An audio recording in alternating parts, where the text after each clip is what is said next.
Alam nyo, parang gusto ko na lang ding maging bigas. Bukod sa mahal na, kinakain pa.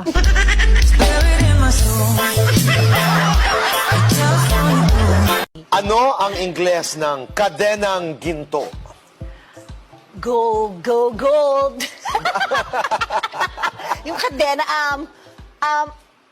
I forgot, guys. Shout out sa mga nanay dyan, ha? Pakiusap lang. Tigil-tigilan nyo ng paggamit ng mga pangalan ng anak nyo galing sa Bible. Kanina lang pinakyuhan na naman ako ni Moises.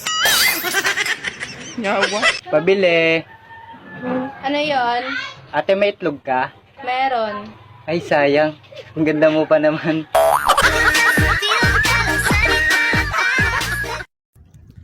Kung ang English ng kalibutan ay Earth, ano naman ang tanglad?